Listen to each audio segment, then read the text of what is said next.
Bom dia a todos. Sou o Contra-Almirante Abel, subchefe de estratégia do Estado-Maior da Armada, e com a permissão do chefe do Estado-Maior da Armada, eu inicio essa apresentação, agradecendo primeiramente a oportunidade aí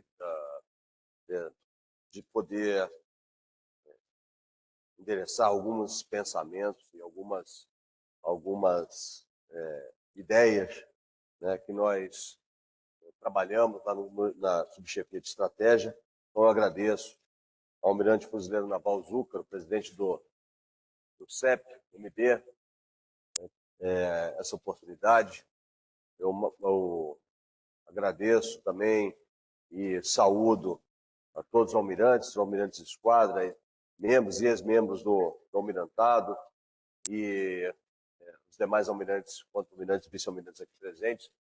e também aos oficiais dos cursos dessa escola, como o seu corpo docente, aos mestrandos e doutorandos do PPGEM, demais pesquisadores, convidados.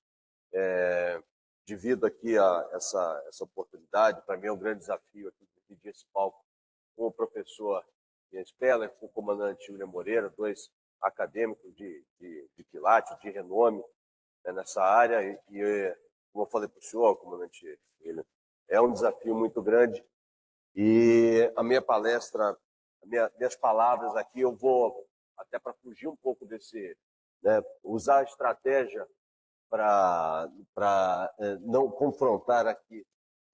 ideias dentro dessa perspectiva, digamos assim, mais acadêmica. A minha abordagem vai ser um pouco diferente. Bom, o tema da palestra é Preparando o Poder Naval, mas eu não vou tratar desse assunto de uma maneira muito abrangente, né? O roteiro que eu pretendo aqui seguir é bastante simples: os elementos essenciais de uma marinha, o conceito estratégico da Marinha do Brasil e a sua conclusão, relacionando isso ao preparo do poder naval, o que nós estamos, como nós trabalhamos isso dentro da Marinha no Estado-Maior da Armada. Os elementos essenciais de uma marinha. Eu falei que eu não ia ser muito acadêmico, mas eu começo logo com a figura do professor, do cientista político Samuel Huntington, que influenciou, cujas obras, aí, principalmente o Choque de Civilizações, influenciou muito o pensamento na virada do século, na década de 90, no período pós-Guerra Fria. Mas antes dele escrever esses dois livros, ainda bastante jovem, em 1954, ele escreveu um artigo que teve um impacto muito grande à época e foi publicado na revista Proceedings do Instituto Naval da Marinha Americana, chamado a Política Nacional, né, e uma Marinha Transoceânica. Nesse artigo, né, e ele é bastante apropriado, que a gente está falando aqui um pouco do futuro, mas uma perspectiva, como os senhores vêm colocar, uma perspectiva um pouco passada, é interessante para mostrar que o tempo, né, ele tem seus ciclos, e acontecimentos ou fenômenos do passado, eles podem ser entendidos, ou eles podem nos dar luz para entender o que nós vivemos no presente. Então, Huntington, de uma maneira bastante simplificada, de uma maneira bastante direta, ele apresenta os três elementos que ele considera essenciais para uma marinha. Então, o primeiro elemento, né, que é fundamental, é o propósito da marinha, o seu papel dentro do Estado, dentro daquele sistema no qual ele está enquadrado. Em uma linguagem mais simples, mais coloquial, seria como a Marinha protegerá a nação contra alguma ameaça à segurança. A sua segurança no sentido mais amplo, no sentido que envolve defesa, envolve os vários aspectos da segurança. Isso nada mais é do que um conceito estratégico. É o conceito estratégico que a Marinha, que define o papel dessa Marinha e define, né, aonde ela está inserida e como, quando ela vai atuar para proteger essa nação. Sem um conceito estratégico legítimo, né,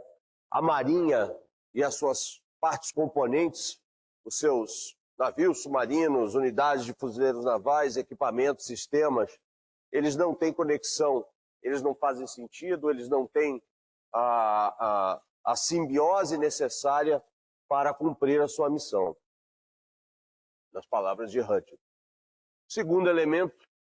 recursos materiais e recursos humanos, ou seja, o que dá concretude, o que coloca na mesa, né, a atuação da Marinha, de uma Marinha qualquer, são os meios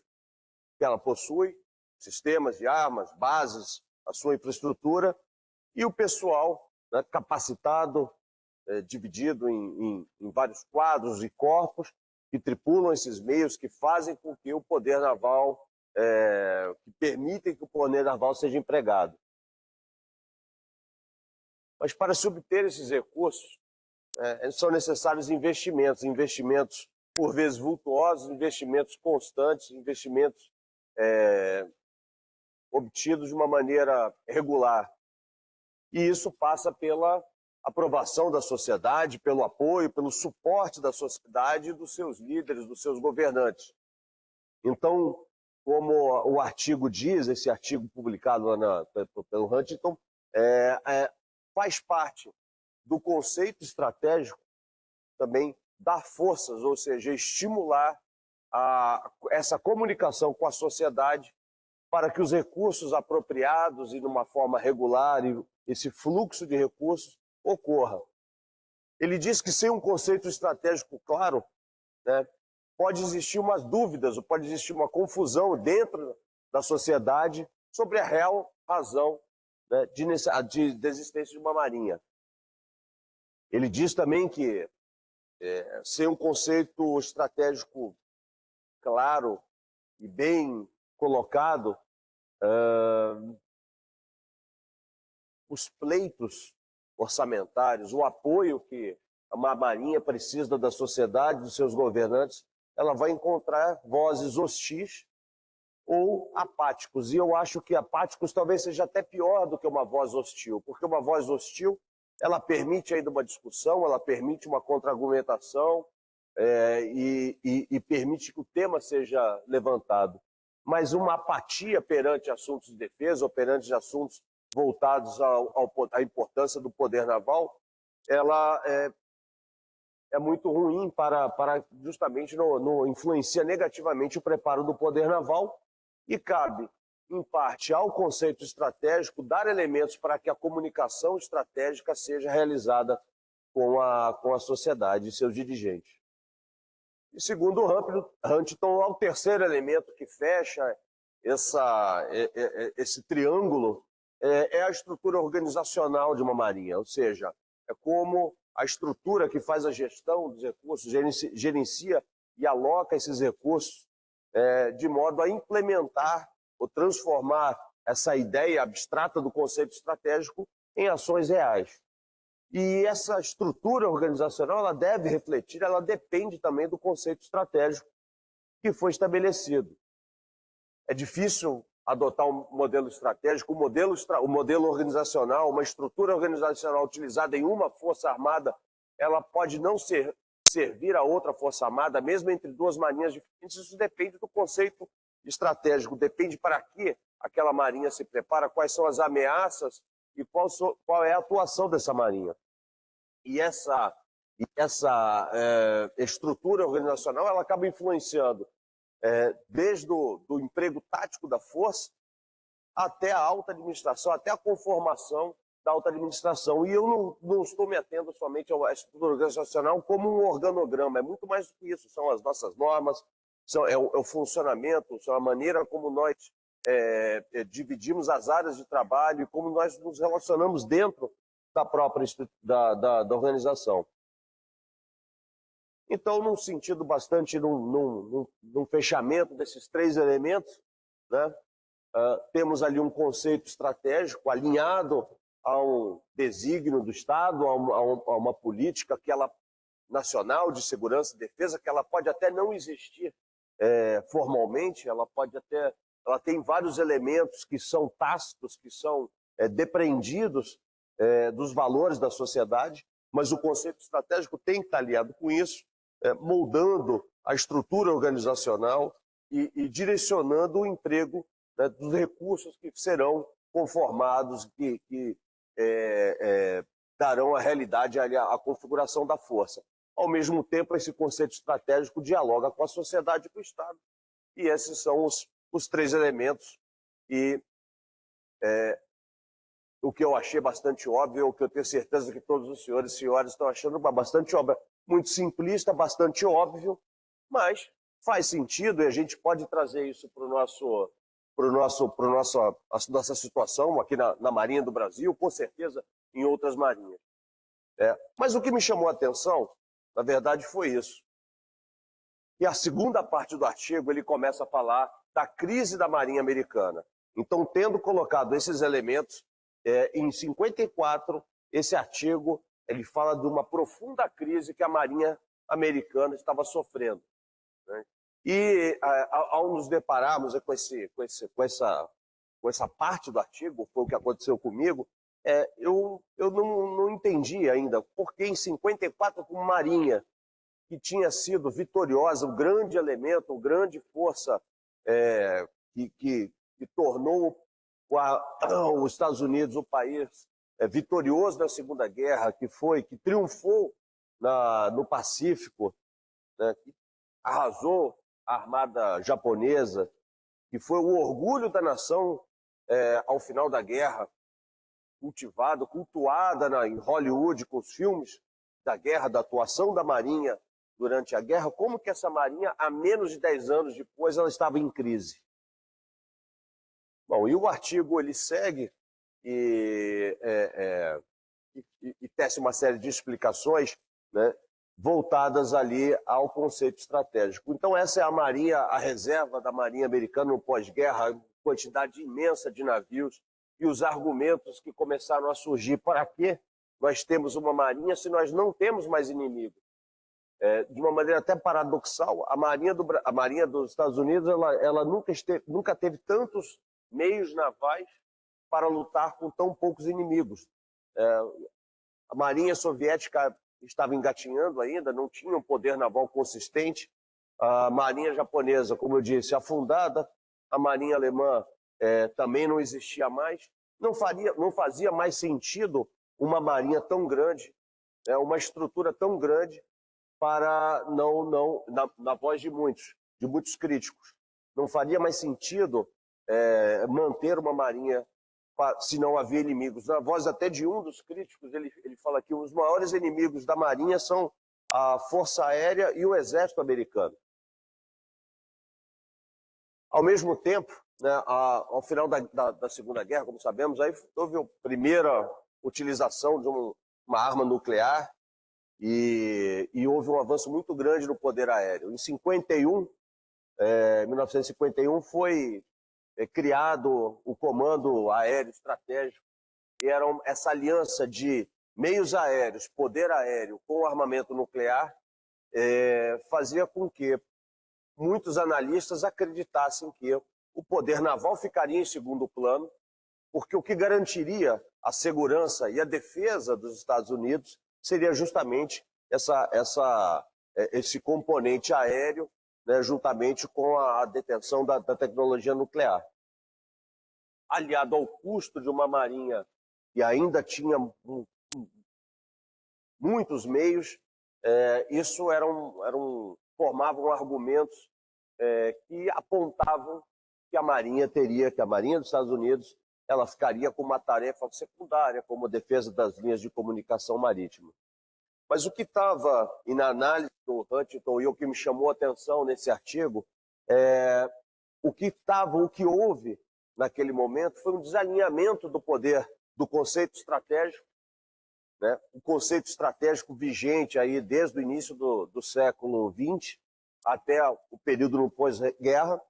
um desalinhamento do conceito com a realidade, com as aspirações, com as circunstâncias que o país e o mundo estavam vivendo no pós-guerra. E como o artigo diz, essa desconexão do conceito estratégico com a realidade, ou seja, quando a força não consegue mais enxergar, ou a sociedade não enxerga mais dentro daquela força, ou da Marinha nesse caso,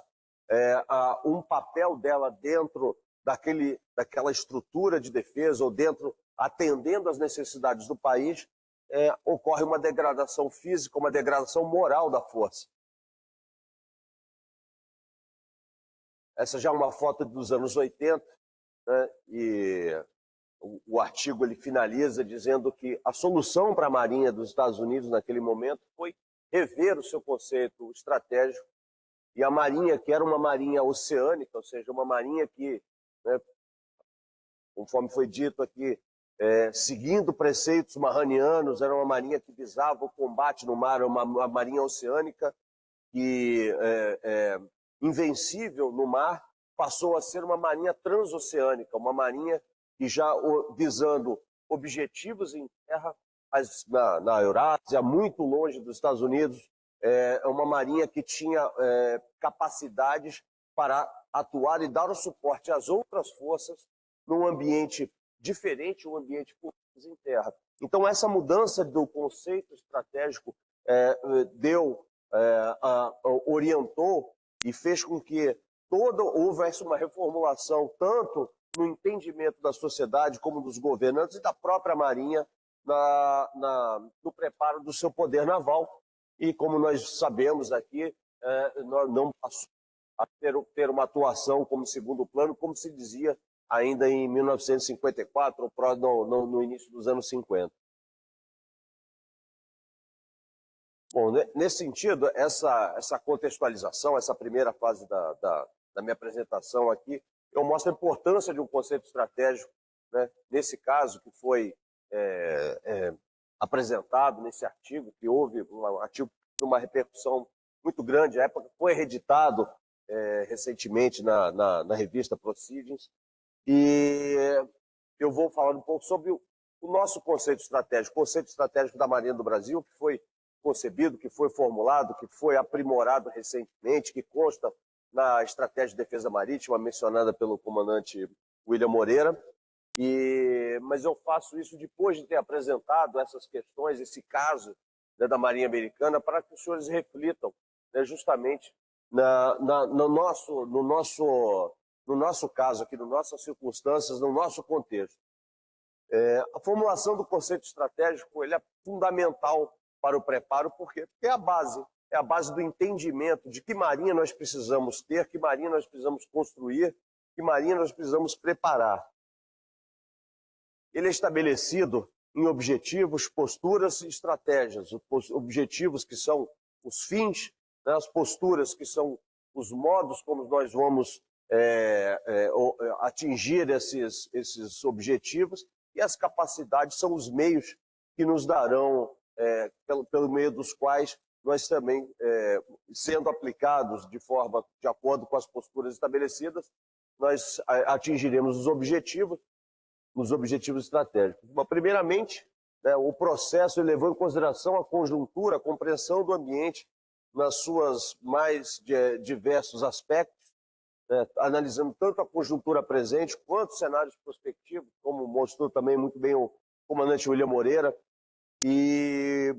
olhando não só os aspectos diretos relacionados ao mar e às nossas vias navegáveis, mas também olhando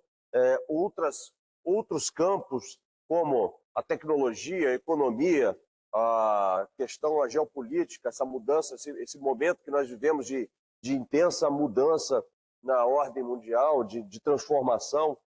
e outros aspectos também que foram levados em consideração. Eu chamo a atenção aqui dos aspectos ambientais, ou então da mudança climática, ou dos eventos climáticos extremos que nós temos sofrido, que têm alterado, têm influenciado muito o papel das Forças Armadas, esse revisionismo do papel das Forças Armadas, por três motivos, né? Pela demanda de operações humanitárias, de assistência prestada pelas Forças Armadas, pela alteração do ambiente operacional e também porque as questões ambientais elas têm tido vários impactos indiretos, subsequentes, que afetam segurança alimentar, segurança hídrica, segurança de saúde, migração em massa. Então, são fatores que podem levar a conflitos, a deflagração de crises e conflitos no futuro. Então, são essas questões ligadas ao meio ambiente têm interferido cada vez mais no planejamento estratégico, ou têm sido cada vez mais levado em consideração na formulação das estratégias. Após essa visão, esse entendimento do ambiente, foi buscado justamente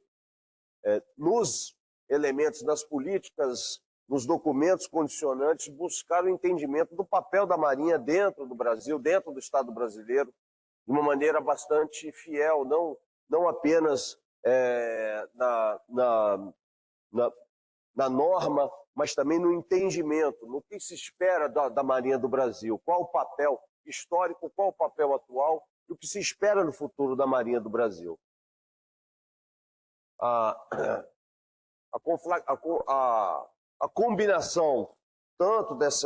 do papel da Marinha, desse estudo do papel da Marinha, quanto da nossa conjuntura e dos cenários, nos deu essa pleiade de objetivos. Eles são muitos, porque eles refletem essa matéria, esse aspecto multifacetado da Marinha do Brasil, essa peculiaridade da Marinha do Brasil, e eles são muitos, eles foram tecidos com a ideia de dar uma identidade que a Marinha, qualquer atividade ou qualquer componente operacional do poder naval, ele se enxergasse de uma forma direta ou indireta se identificasse com algum desses objetivos. As nossas entregas à sociedade, ou seja, as tarefas básicas do poder naval, aquilo que a Marinha tem que entregar, ou seja, a finalística, o seu emprego final, ele também foi revisionado e foram inseridas 3 tarefas básicas: a proteção marítima, a segurança da navegação aquaviária, a segurança e desenvolvimento nacional, a contribuição para a segurança e desenvolvimento nacional, para casar as reais atribuições da Marinha previstas em leis e que estão em voga, estão em vigor, e são observados com esse elemento que sustenta o nosso conceito estratégico. Da mesma maneira, foi criada também esse outro conceito, esse outro instrumento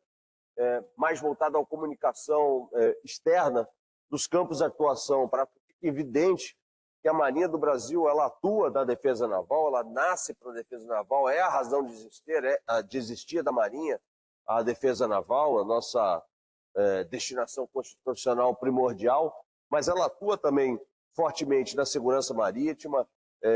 apoia a política externa e conduz ações em apoio ao Estado brasileiro. Esses campos de atuação, eles não têm um sentido ou intenção de dividir ou de dividir responsabilidades ou esforços ou mensurar essas entregas, mas apenas mostrar que a Marinha ela tem a nossa Marinha do Brasil, ela tem uma presença, uma importância no Estado brasileiro, para a sociedade brasileira, que vai além da defesa naval. Como mostra, isso é importante porque como fica bem claro na imagem aqui, um meio naval como esse navio de patrulha oceânica, ele pode, dependendo da missão, ele pode estar envolvido com a segurança marítima, ele pode estar apoiando a política externa, como à direita, no topo, uma missão lá no Golfo da Guiné, pode estar realizando também um apoio à ação de Estado, como a ação junto com a Polícia Federal, ou pode, se for o caso e se for demandado, ser empregado na defesa naval, que seria a nossa atividade clássica de qualquer marinha. Então, esse entendimento é importante. Se nós atuamos apoiando a ação de Estado com esse meio, é porque esse meio ele existe para a defesa naval e para a segurança marítima. Então, esse conceito de campos de atuação, usando essa transversalidade entre eles, nos permite, nos dá vários elementos para a comunicação estratégica que é tão importante. Uma visão que uma racionalidade que nós usamos bastante na construção do conceito estratégico é desfocar um pouco dos meios navais, né, dos meios navais, aeronavais e fuzileiros navais, e focar nos efeitos, né, nos efeitos que nós precisamos projetar no ambiente para atingir os objetivos. Objetivos no nível tático, objetivos no nível operacional e até mesmo no nível estratégico. Os efeitos, essa racionalidade dos efeitos também nos permite criar novas soluções, como também foi dito anteriormente, soluções diferentes, né, para um mesmo problema ou para o mesmo desafio. Por fim, toda essa análise ela se reúne, ela foi confrontada, né, pelos principais ambientes operacionais, a Amazônia Azul e áreas de interesse no Atlântico Sul, da Bacia Amazônica, da Bacia Platina, de acordo com cada um dos campos de atuação e visando, né, estabelecer posturas e prioridades. Então, senhores, os exemplos, eles são, talvez as duas partes da palestra talvez não tenham, a princípio, lá uma concatenação, mas o que eu gostaria de chamar para os senhores é mostrar para os senhores seria justamente essa questão da importância do conceito estratégico, que um erro ou uma distorção do conceito estratégico ou uma mudança das circunstâncias que não seja entendida da maneira correta pode ocasionar uma falha ou uma perda de credibilidade de uma força, uma falta de orientação, uma perda de orientação, e que o conceito estratégico estamos sempre preparando, estudando, revendo, ou seja, discutindo assuntos como esse, nos permite fazer os acertos necessários para que a Marinha ou para que qualquer força armada ela esteja alinhada e de modo a obter os recursos necessários e fazer os acertos da sua gestão para que a estrutura organizacional seja a mais efetiva e eficaz possível, né? O conceito estratégico legítimo, definido e claro é fundamental no preparo do poder naval, né? Foi o caso dos Estados Unidos, né? E nessa virada, esse novo conceito que abriu outros caminhos para a Marinha Americana na década de 50, e também é o caso do nosso país, da nossa Marinha, que está evitando esforços na atualização, na revisão, na consolidação do seu processo estratégico e doutrinário. E a vantagem existe antes mesmo de uma força ir para o mar ou de uma unidade de fuzileiros ser empregada em alguma missão, existe antes um caminho no preparo, né, que foi longo, que foi árduo, e nós entendemos bem antes o nosso papel nos dá uma vantagem conceitual, muito antes do conflito ou do emprego se tornar realidade. Eu termino aqui a minha apresentação, deixando aqui uma frase de George Orwell, que acho que se alinha muito ao que foi dito hoje. Agradeço mais uma vez a oportunidade que foi dada a apresentar esse assunto, e a minha intenção não foi apresentar um conteúdo pesado, foi mais promover aí alguma reflexão, e acho que no debate que teremos agora, teremos a oportunidade de endereçar as perguntas e dividir aí com os senhores essa discussão. Eu agradeço. Muito obrigado.